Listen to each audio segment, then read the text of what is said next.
Hi, this is Adam from Small Town Machine Shop. Today, we need to get this bearing out of there.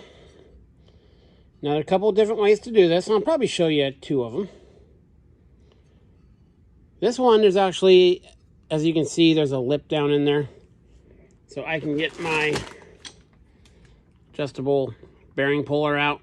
That just goes in there and tightens up. That's one way to do it. When you can use that tool, that's the best tool for the job. They pop right out. Then there's the grease method, where you take a socket.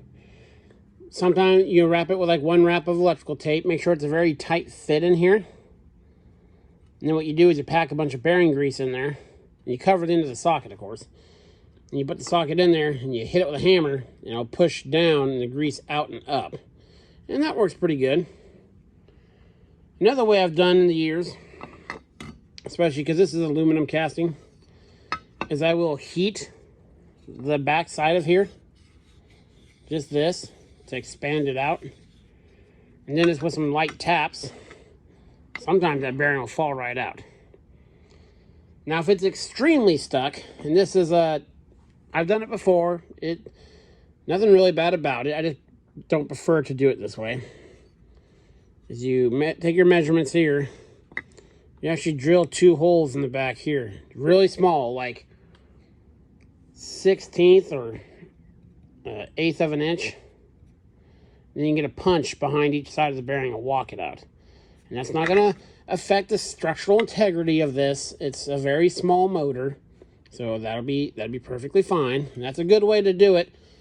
You don't want to damage like the mounting bolts or any of this stuff. You just want to get the bearing out. You don't want to cause more damage trying to get it out. So I think I'll set up the slide hammer one. I know is going to work, so I'll show you guys. Some of you may not know the grease method, so I'll show you that. Let me go get a socket and some grease and I'll bring you back. Okay, now, I don't normally use this method because it's messy, so be prepared. There's a socket and covered in some tape. It's going to take some of this red grease, pack as much of it in there as we can.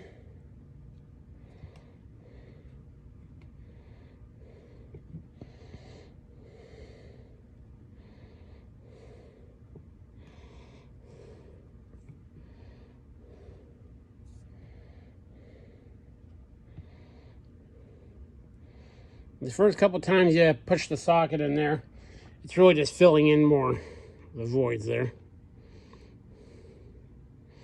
See, that's all down in there now. Load it with a little more, or a lot more.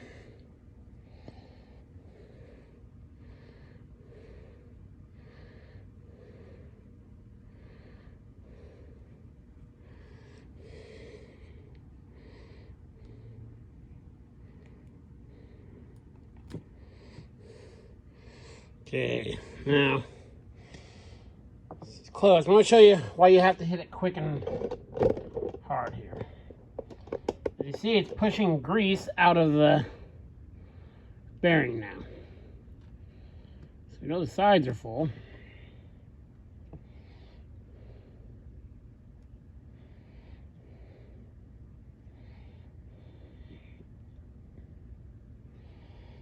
Okay.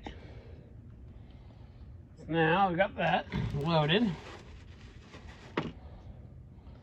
Key here is to hit it quick.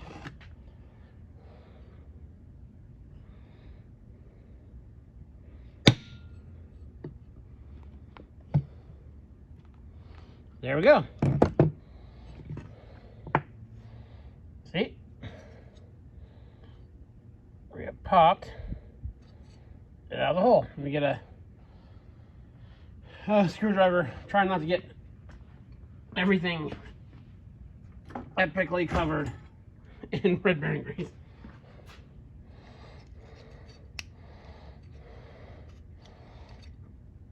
Here it comes loose. Okay.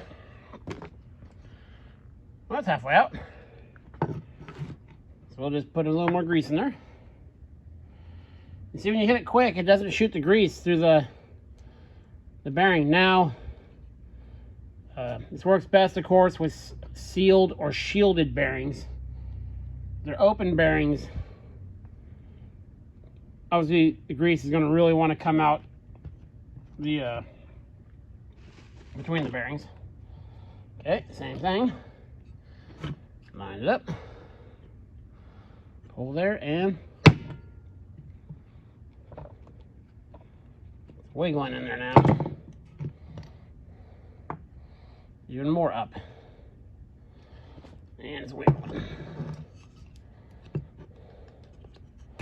There we go.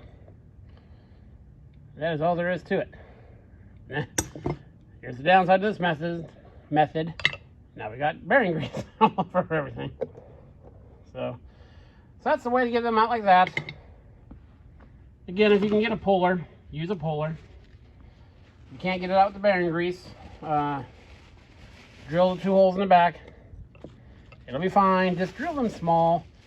Don't drill 4 or 5 half-inch holes in the back. It doesn't take a lot to drive these out. It really doesn't. Now, as with anti-seize, now red bearing grease is everywhere. I'll take that over to my parts washer and take care of that. So yeah, that's how one good way to remove bearings in a motor. This is Adam from Small Town Machine Shop. Please comment, like, and subscribe, and thanks for watching.